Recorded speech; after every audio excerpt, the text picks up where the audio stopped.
Hi friends, உங்கள் passport ஏன் இந்த நேரத்தில் இருக்குன்னு தெரியுமா? உலக நாடுகள் என்னென்ன நேரம் யூஸ் பண்ணுறாங்கன்னு தெரியுமா? சரி வாங்க, அதை பற்றி ஷார்ட் அண்ட் ஸ்வீட்டாக பார்க்கலாம். உலக நாடுகள் பொதுவாக 4 நிறம் தான் பாஸ்போர்ட்டில் யூஸ் பண்ணுறாங்க. அது என்னென்னா blue, red, green, black. Blue colour பார்த்திங்கன்னா நியூ வேர்ல்டு ஐடென்டிட்டி கண்ட்ரிஸ், அதாவது அமெரிக்கா, இந்தியா, ஆஸ்திரேலியா மாதிரியான நாடுகள் நீலம் அதிகமாக யூஸ் பண்ணுறாங்க. இந்த ப்ளூ கலர் பார்த்திங்கன்னா ஃப்ரீடம் இல்லைனா ஓஷன் அப்படின்றது ரெஃபர் பண்ணுது. ட்ராவல் வேல்யூம் அதிகமாக இருக்கிற நாடுகள் ப்ளூ கலர் தான் ரெஃபர் பண்ணுறாங்க. Second one red. ரெட் பார்த்தீங்கன்னா பவர் அண்ட் பாலிடிக்ஸ், அதை மீன் பண்ணுது.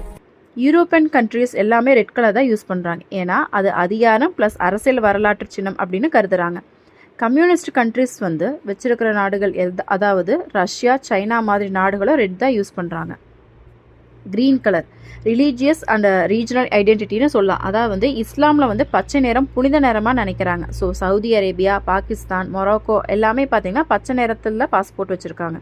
அண்ட் வெஸ்ட் ஆஃப்ரிக்கா நாடுகளும் அதாவது ரீஜனல் அக்ரிமெண்ட்டில் இருக்கிற காரணத்தினால அவங்களும் க்ரீன் கலர் தான் யூஸ் பண்ணுறாங்க.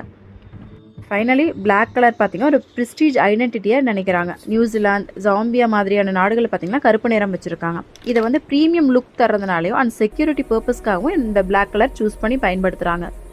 ஸோ எக்ஸ்ட்ரா ஃபேக்ட்ஸ் பார்க்கலாமா?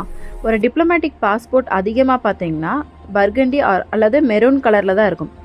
ரெண்டாவது, பாஸ்போர்ட்டோட கலர் ICAO-ஓட ரூல் இல்லை, அது ஒவ்வொரு நாடும் தானே முடிவு பண்ணுறதான். யூகே பார்த்திங்கன்னா பிரிட்டிஷ் எக்ஸிட்க்கு அப்புறம் ரெட் கலர்லேருந்து ப்ளூ கலருக்கு மாறினாங்க. ஏன்னா இதுதான் அவங்கள பொலிட்டிக்கல் ஐடென்டிட்டியை காட்டுறதுக்காக மாற்றினாங்க. சில நாடுகளில் ஸ்பெஷல் பாஸ்போர்ட்ஸ் வெவ்வேறு நேரத்தில் இருக்கும். நம்ம இந்தியாவிலேயே பார்த்திங்கன்னா 4 நேரத்தில் பாஸ்போர்ட்ஸ் இருக்குது.